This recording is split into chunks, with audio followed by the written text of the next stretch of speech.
Hi friends, இன்றைக்கி நாங்கள் அமெரிக்காவில் இருக்கிற டிரைவிங் ரூல்ஸ் பற்றி உங்களுக்கு நான் கொஞ்சம் சொல்கிறேன். இந்தியாவில் காரில் வந்துட்டு ரைட் சைட் ஸ்டேரிங் இருக்கும், நம்ம லெஃப்ட் சைடில் போவோம். இங்கே லெஃப்ட் சைட் ஸ்டேரிங் இருக்கும், இங்கே ரைட் சைடில் போவாங்க.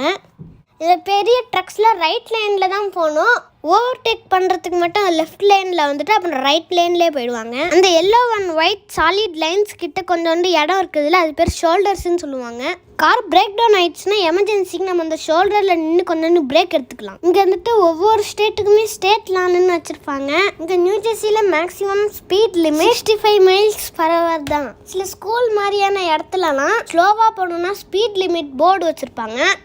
நம்ம லெஃப்ட் டர்ன் பண்ணணும்னா க்ரீன் சிக்னல் இருந்தாலும் ஆப்போசிட்டில் வர காருக்கும் பெடஸ்ட்ரியனுக்கும் தான் நம்ம ஈல்டு கொடுக்கணும். ஆனால் நம்ம ரைட் டர்ன் பண்ணணும்னா ஃப்ரீ ரைட் தான். நோ டர்ன் அண்ட் ரெட்னு போட்டிருந்தா மட்டும் நம்ம டர்ன் பண்ணக்கூடாது. ஸ்கூல் பஸ்ஸில் ரெட் லைட் போட்டு ஃப்ளாஷ் பண்ணிட்டு வந்தாங்கன்னா நம்ம ஒதுங்கி நிற்கணும்.